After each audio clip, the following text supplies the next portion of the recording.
What's up, everybody? Welcome back to an episode of OBS Plays. I am drafting some Battle for Zendikar today, and this is one of the FNMs that I finally got to, and I know I've been putting it off for a while, and managed to spend the whole evening drafting, and it's always a good amount of fun. We're going to do some drafting here, and if you guys want to watch the next videos, I'll be playing the deck, so there's lots of fun to do, and strategies to be talking about and stuff like that. So, by the way, just so you guys know, drafting at Dice Dojo in Chicago. So this first pack, we've got a Mindraker in front, Territorial Bailoff, so just some filler commons here. Wrinkles Cohort, Inspired Charge, Brood Hunter Worm, Spell Shrivel, Complete Disregard, Rune Processor. I'm looking at that Complete Disregard.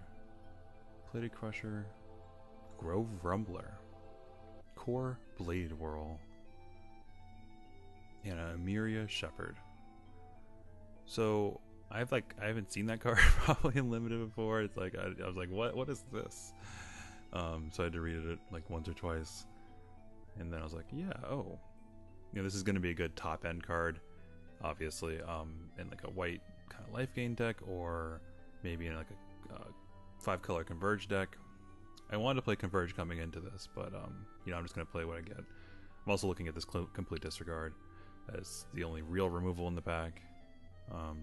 Nothing wrong with having lots of removal, but again, you want to draft bombs first, so I'm going to snag that Myria Shepherd. She's going to let you put permanents into play and into your hand at the end of the game, and be a 4/4 flyer, which is fine.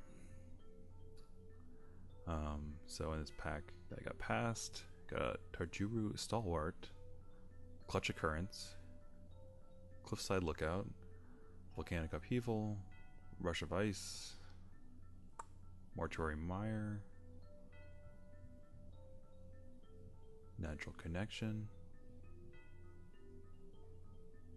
and a Tightening Coils. For uncommons, drawn as Emissary, Sylvan Scrying, Malagir Familiar, and let's see what's anything behind there. Yeah, an Exert Influence, the Foil Forest. Exert is the Converge Mind Control. Looking at this drawn as Emissary, I've always wanted to draft the deck. The Angel works with it. I'm also looking at this card because I also want to play Converge, so I'm kind of making that decision right now if I want to go which way. So looks like I'm building towards the white-black drain life, gain life deck, which I'm fine playing. It's a strong archetype. So we got a Feldar Cub, Goblin Warpaint, Fertile Thicket, Great Geyserfield Stalker, Snapping Gnarlid. I've never actually read that card before. Evolving Wilds, Hedron Blade, Rising Miasma, and a Dampening Pulse. And also an Ulamog's Nullifier, which is super powerful. It's a counterspell on an Eldrazi creature. It's also a flyer, flash, 2/3. I like all three of these cards here, so I'm kind of not sure if I should where I should go with this. If the black card is good for the life gain deck, or if the processor card is so powerful that that's what I should take anyway. Looks like I do take it. I think I ended up with it. I really think Rising Miasma is actually very good. But there, I let it go there. It's probably not for my deck that I'm working towards. There's a Bloodthorn Vampire, Sanctum of Ugin, Plummet, a Healer, Sure Strike, Blister Pod, and Crumble to Dust. So now I'm super looking at this life game because there's a Healer in here, and the Vampire I got this is 4th, 5th pick here. She's a very powerful card. I'm gonna snap it up right here and hope I get that the Healer to table around. So some bad Converge cards. Another Grove Rumbler. Jesus, this was if you were gonna play Landfall. That was another deck I probably could have drafted, was a Landfall deck, but I'm happy with what this ended up being. Prism Array if you want to play Converge. So I'm looking at the Prism Array just regretting not going Converge. You want to do it. It's super greedy. But I'm not unhappy with this Smite the Monsters. The core Castigator is good too. He's fine. He's a fine man for 2 mana. But Smite the Monsters will, you know, they don't come around very often. So you pick them up when you can. So this pack is Kozilek Sentinel, Inspired Charge, Oracle Dust, Blister Pod, a Colostra Healer, Molten Nursery, and Tightening Coils. So still some okay blue cards. I see the healer and I just know that I'm like in the right deck at this point, coming this direction. So I'm going to, you know, try and go all in on this healing ally deck, black-white. And then right there in front, a Royal Retribution. Just telling you, yep, you should be in white. This is correct. You opened the right pack first. You picked the right rare. And look at this. Look at these cards. Nightwatch and the Sorin removal. Royal Retribution is a first pick. Like, I don't know how I'm getting it 6th, 7th, like very late here. Coming around, we got a Volcanic Upheaval, Inspired Charge, Giant Mantis, Ghostly Sentinel, Brilliant Spectrum, an Undo Champion, and a Myers Malice. I think this is an opportune time to pick up a flyer. Just looking at the other cards, making sure I'm not missing anything. Nothing too fancy. Ghostly Sentinel is a reasonable guy. He's not going to work with my the life gain theme we have going on, but he's still a solid creature for what he does. 3/3 Flying Vigilance for 5 is very good. He's probably underrated, to be honest.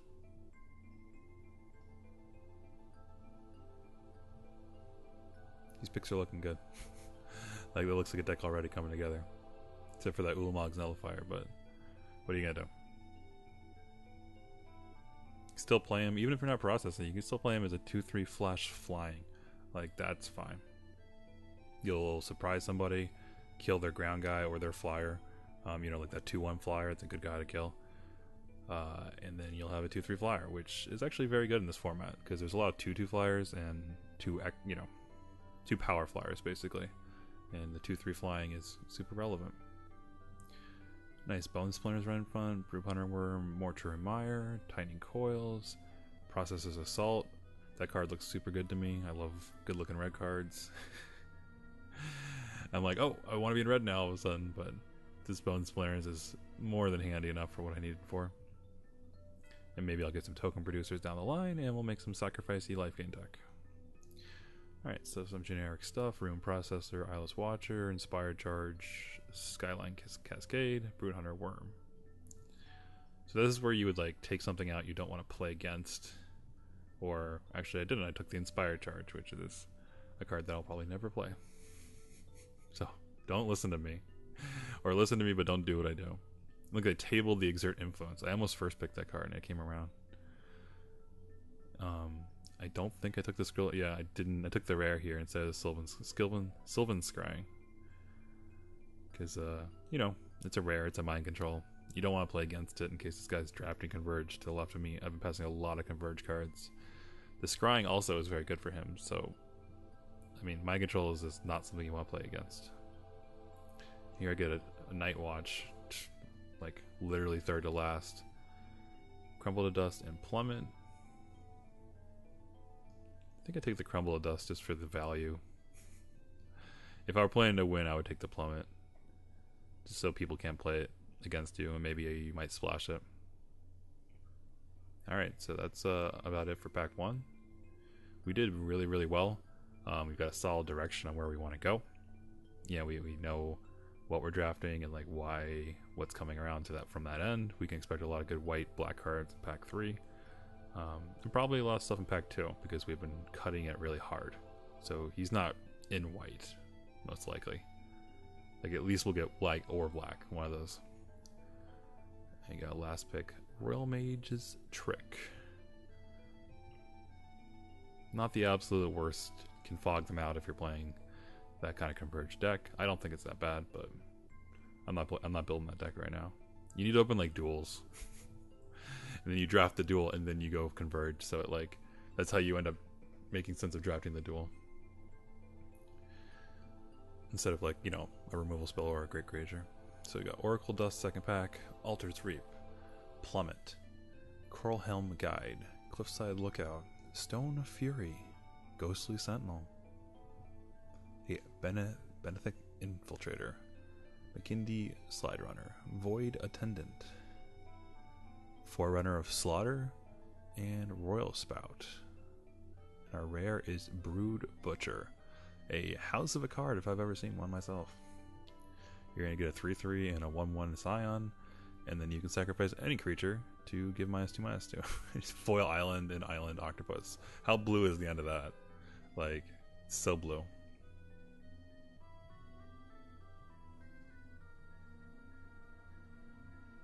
I thought that might have been an expedition when I first was peeling it, so I got a little excited. I've never played with Brood Butcher. It reads really well, especially if you're building kind of the sacrifice deck anyway-ish, like kind of a life gain, or I wanted to go that direction. The problem is there isn't anything that's like perfect for my deck here. The Royal Spout, we could in theory start playing, and then we would play the white, or the blue-black Eldrazi that we drafted second pick. That 2/3 flyer we're talking about. I like Royal Spout. I like Brood Butcher, but that's adding kind of another color. Everything else is just okay. Like, I don't like anything else in here for ally life gain. I'm just kind of reviewing. Altar's Reap, you know, you can get those later. It's not a big deal. It's definitely between Royal Spout and Brood Butcher for me here, and I take a long time, as you can see, deciding. I'm just like, I don't know what I want to do. Should I? I don't want to pass Brood Butcher, so that's kind of where I ended up. Like, I don't want someone with that Eldrazi deck, and I have been passing a lot of good green cards the other way, and I haven't seen too much coming from the front green wise. I don't want him just to like have this crazy Brood Butcher deck either. So I took that, and maybe we'll end up playing it.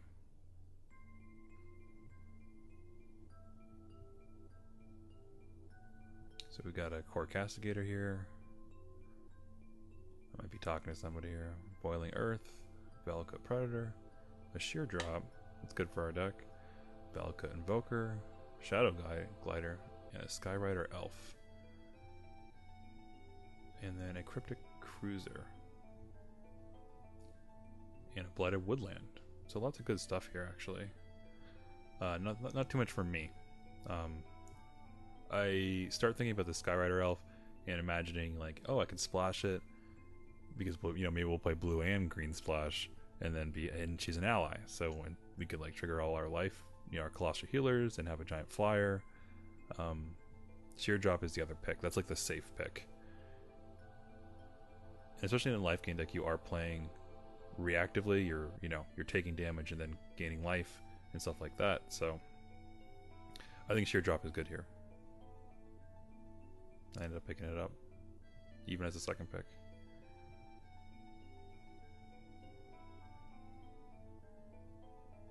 When I get my island back, I forgot. I ended up not drafting it by accident, not taking it. And they get past a Ghoul Draz Overseer. Just like, hey, no one in the last 2 packs is playing black. Which is a great sign, a great card. I'm just like, what is this? Like, what is this card that they're giving me?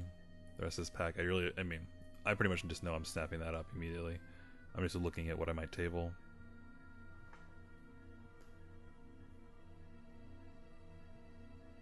I'm gonna read this Royal Mage's trick for like 50 minutes. Don't worry, guys. A lot of good red commons here. I am super happy to see that, though. Even if she's just she's a 3/4 flyer for 6, and she's gonna be able to pump your team, and when you're ready to kill them off, and if you're playing like a token strategy, she pumps all the tokens. So there's lots of things that she does. This deck, we got a Sludge Crawler. Not the worst early drop for black. Incubator Drone. A Colossal Healer. Kozilek Sentinel. Shadow Glider. Cliffside Lookout. Unified Front. Wow, that looks good to me here too. That's looking good. And then a Veteran War Leader behind all of that. So this is a hard pick for me. I'm looking at War Leader. I'm looking at the Converge, put a 1/1 core ally into play, and I'm looking at this healer because I want, The non-greedy pick is to go healer and just stack them up as many as you can. Of course, you immediately see me snap veteran war leader. So I am kind of committed to like almost splashing green at this point because I had the brood butcher from earlier, if you remember. So that's why I ended up picking up that. Carrier Thrall. I haven't really ever seen this card draft, and I read it a couple times, and then he is super good. He looks, you know, he reads really well, and he's basically 3 power, 2 toughness for 2 mana, and that's always a good thing. In 2 bodies. So that's kind of nuts, actually. And he makes a mana if you want. There's all kinds of things going on with that card. There's a Smite the Monstrous in this pack, which I am looking at, but I feel like I don't have enough early drops. And even though he's not an ally, he does kind of builds you towards that sacrifice deck. He's going to be good fodder for my the Bone Splinters we have. And then like that card like that, Vampiric Rites right there. Like he will work well with that too. And I like Vampiric Rites. I think it's a good card, especially we're going to play life gain. So let's get some value off of our smaller guys. Tandem Taxes would be great. This is a hard pick too. And then Dampening Pulse. This would have been the draft to stack like all the Dampening Pulses. Just like then no one can ever hit you. Just make their life miserable. You're probably not going to see another Vampiric Rites. That's why I ended up picking it up. I might, you know, get a Tandem Tactics later, but the Rites is gone. Right here I get a Drana's Emissary. Look at this. She's right in front. She's like, you don't even need to look at these cards. You don't care. You know you want me. Like this is about 5th pick, I think. And she's ready to get snatched up. I'm just like, yep, that's the one. People really undervalue effects like that. Just drain you for 1, gain 1. It really adds up, especially an automatic trigger every turn. And then a March from the Tomb, just like right there in the middle. This basically is like dreamland for you. This is where you're, oh my god, I opened the right pack, I got into allies. I'm in white. I ended up going white-black allies, not splashing too much, thankfully. And I'm going to return all these guys to play, and it's going to be crazy, like with healers. So, you know, if anyone else was in allies, I wouldn't have gotten that. And then we're just passing it up here and waiting just a little bit of backup on the packs. Okay, so first is a Sludge Crawler, Earthen Arms, Reckless Cohort, Blighted Gorge, Veldar Cub, Anticipate. I'm kind of shaking here a little bit. I think I'm just like super jazzed about all the good cards I'm getting. This Sludge Crawler looks okay here. If I'm playing a very aggressive deck, it can give me just a blocker or something to do early. If Veldar Cub is probably more correct. But I think I end up going Sludge Crawler here. In some weird dream world where I'm trying to play the Eldrazi processor too. Alright,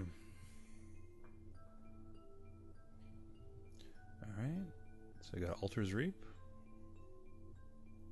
Oracle Dust, Plummet, Coral Helm Guide, and a Ghostly Sentinel. So we see you get these Sentinels coming around. That means it's pretty powerful. You know, no one obviously wants them, so they're going to be nice little filler cards for us if we end up having the space for them.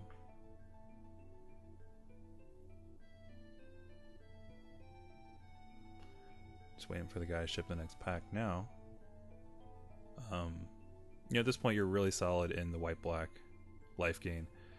And the green cards are super exciting and nice to look at, and if I can pick up a way of splashing them easily, I will here, but it's like, the problem is, it's consistency versus power. Like, are you going to go for more power versus maybe never even drawing your green? So Cryptic Cruiser, no one likes that card. I think it's very good. He taps things. He like enables you to digest more things and be tapping all the time, and that's kind of what you want to be doing with that deck. Take it out of there just in case someone's playing some Eldrazi. I've been passing a lot of good Eldrazi cards.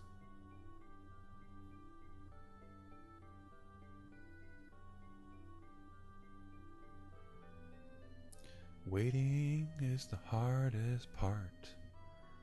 That veteran war leader looks super saucy though. In allies, like you want to play that guy, trigger Colossus healer, then like your healers. The other thing I was thinking is like Colossus healer taps into him because you're never putting healer into combat like ever, but being able to like be a creature in the play which adds to his power toughness, and then he taps to give him first strike typically or whatever, and then he's just this huge force to be reckoned with. That was super exciting to me, and I kind of got sold on that. Swell of Growth, Dutiful Return, and Territorial Bailoff.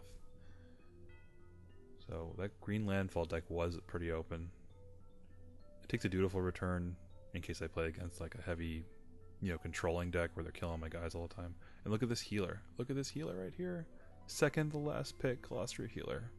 Just living the dream. Like this is like, you like don't even realize like what, like I'm so lucky to even get any of this stuff. So let's look at this deck. Just gonna go fan it through it real quick. This is pretty much at the end of pack 2.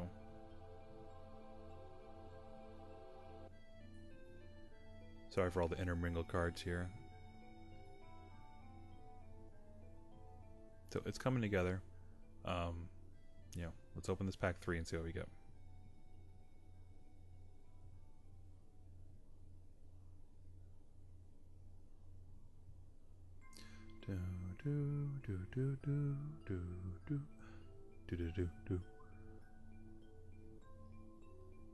Another Royal Mage's Trick right in front. Dutiful Return, Swell of Growth, Dispel, Core Castigator, Reckless Gohart, Honored Champion, Gideon's Reproach, Vestige of Emrakul, Ghostly Sentinel, Rot Shambler is our first uncommon. The sword just stuck in him there. Retreat to Emeria, right in front, Halimar Tidecaller, and a Dragon Master Outcast.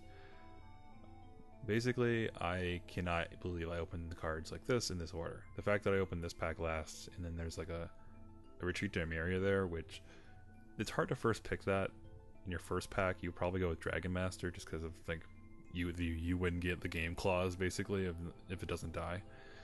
But the Retreat to Emeria gives me so much synergy and just so much with my deck that like it's just such an amazing thing to open in this third pack. Like the fact that they're like it was there for me to open, and you're not going to see it. Like you will not see that past you. So there's some cool uncommons in this pack.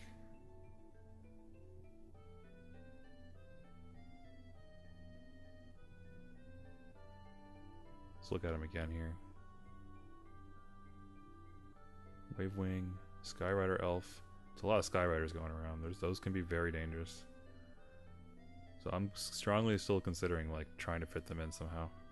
Halimar Tidecaller, another great card. And then a Firemental Mage. So there's nothing for me, like for my like devoted white black deck. I kind of just want to take one of these other cards out of here, either Fire Mage, Skyrider Elf, something. Just take one of these huge bomb uncommons out of this pack. Whichever one seems the best that the person next to me is going to play. Not sure what I picked here. I can't remember. I probably took a while to decide. There it goes. In case I somehow end up in green-blue splash, I can still squeeze that out. Tidecaller is very powerful, giving all your lands flying, and any of the decks that have that ability, like even the manland decks. If you end up driving a manland, I think I went back. I couldn't decide.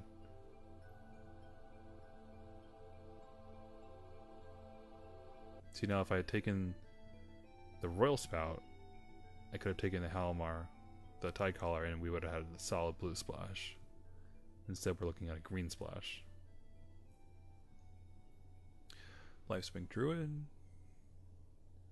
McKinney Slide Runner. Look at this red landfall deck. Outnumber. It was there. Like, not very powerful. I mean, not like the exact pieces you want, but there's that Vampire. And then like a Core Entanglers too. So if you're going like aggro allies or control allies or whatever, it's all there for me right here. And I'm just so happy to see this Vampire. I'm like, yep, that's exactly what I needed. Like I got 2 healers already and 2 drawn as emissaries. The card is going to be nuts. Like absolutely nuts. Bone Splinters, so super appetizing. 300 Worm, Mortuary Mire, Tightening Coils. I'm not sure what I'm looking at here. Foilless Eyeless Watcher, and another Drawn as Emissary. Just like, can't even believe it. Can't even believe it. You get rewarded for committing to those cards early. Like, if you can just pick them up. I've never even played with it before, but I know it's going to be great. Like, it can't not be. Halo Kozilek, Chasm Guide, and a Blighted Cataract, and Voracious Null. Null kind of works in the sacrifice deck. He's a little slow, and you know, he turns into a 4/4. That's not bad at all, but I don't really have that many token things. Like, I have a couple cards to do it, but I don't think he's going to make it into the 23 anyway. So I'm basically just kind of like, what do I take away from somebody else? This Chasm Guide or this Herald of Kozilek? Those are both reasonable cards. I do think I go with Herald here.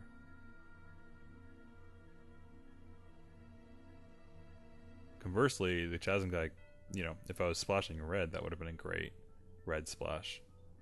Can you imagine just like, oh, okay, now give my 4 or 5 vampires flying and haste, and they're hasting at your face, just like, you know, would be ridiculous. I end up going with the Herald of Kozilek there, just to stop some Super Eldrazi decks from basically being able to outpace me with their bigness. Royal Mage's Trick, Coastal Discovery. It's a nice looking card. Fortified Rampart, and a Nettle Drone. Shadow Glider. His Shadow Glider is very pickable here. Coastal Discovery is extremely powerful. The fact that it's Awaken 4 and not Awaken 3 for 6 kind of pushes it over the top. Like, when you're making a 4/4 and drawing 2 cards for 6 mana, it's retarded. Like, it's very, very, very powerful. Like, it's, you know, if you had, you know, like, okay, a draw spell, because you played Sorcery Draw 2 before for 4, you know, even though it's not great, with some sort of other upside. But, like, if you had a card that said make a 4/4 and draw 2 cards, and it was 6 mana, you would basically play every single copy you could get.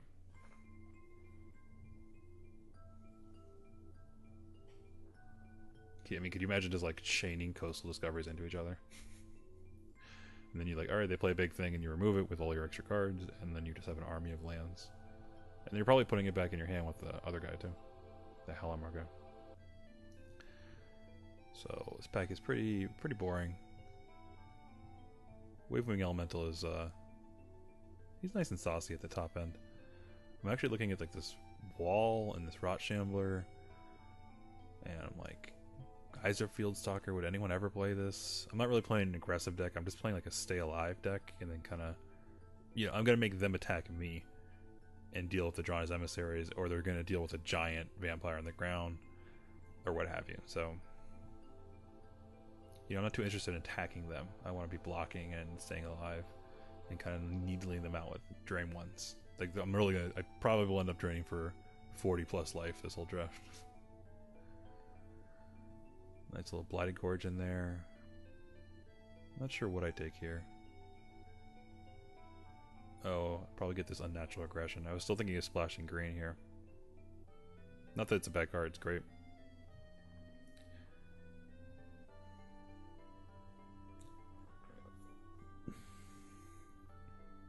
Yeah, this is the pack I opened. So let's see what's left. It's the one with the Retreat to Emeria in it. Got a little assassin there, fills out the curve nicely. 2/3 Death Touch when you gain life, and he's going to be an ally. Trigger our allies. Ghostly Sentinel, Vestige of Emrakul, Royal Mage's Trick, Ondu Champion.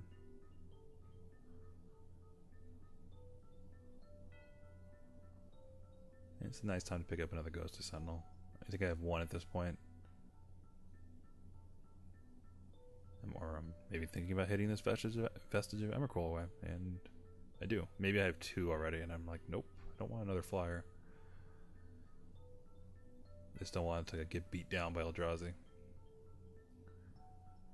He passed the other guy too, the 3/2 haste Eldrazi.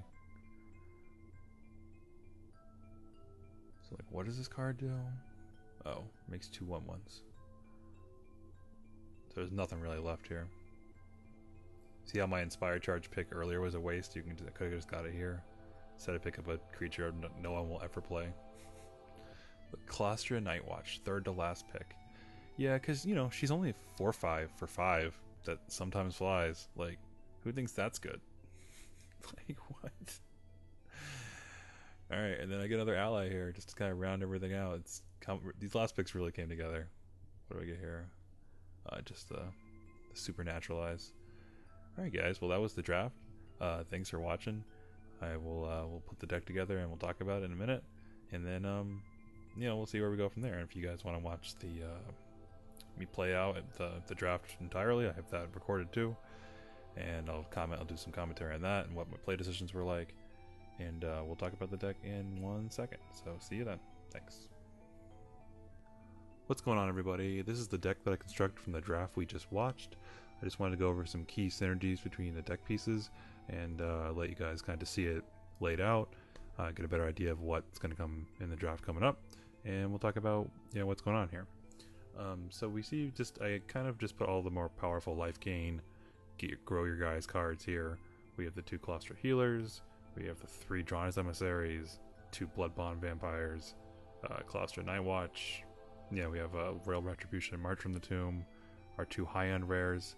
Basically all good stuff that you want to be playing in a deck. The Living the Dream scenario is obviously to play Colostra Healer into Drawn's Emissary, into Bloodthorn Vampire. She triggers immediately. She becomes a 4/4 that turn and a 5/5 the next turn for Drawn's Emissary. And then from then you're just kind of winning the game. So that's kind of the dream. And our curve looks good that we can do that at some games.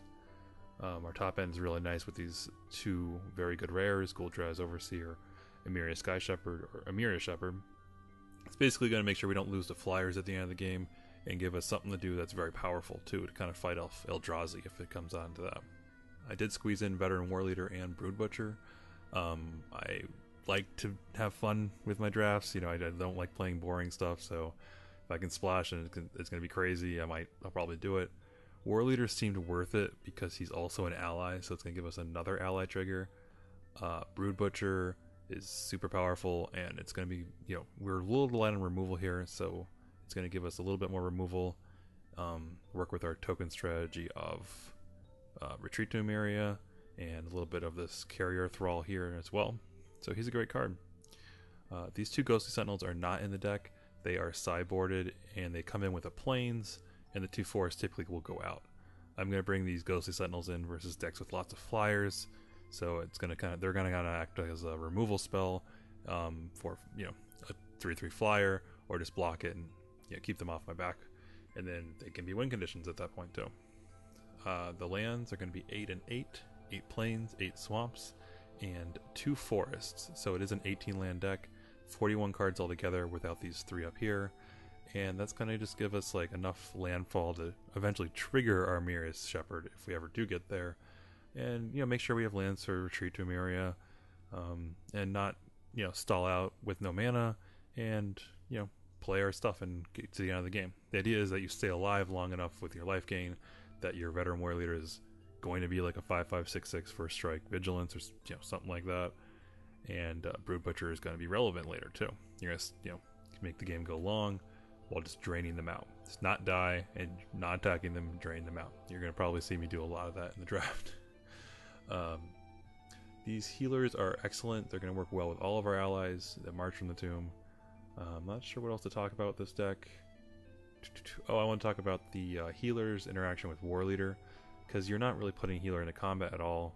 We're going to be able to tap it into War Leader, and it's going to be great, as I mentioned previously in the draft video. So besides that, this looks sort of solid. I won't waste any more of you guys' time. Please come watch the draft. I'm sure it's, you know, going to be an awesome one. This deck looks like a killer. And let me know what you thought, if you would have drafted a different deck, or if you thought I hit it right on the head, or maybe what picks I wasted and what I could have had, or, you know, maybe strategies I didn't even catch on to. That's why I'm here, to give you guys ideas and strategies and for you to give them to me. So thanks for watching, and I look forward to seeing you guys in the first draft video, or the first match video of the draft. And until then, thanks. Bye.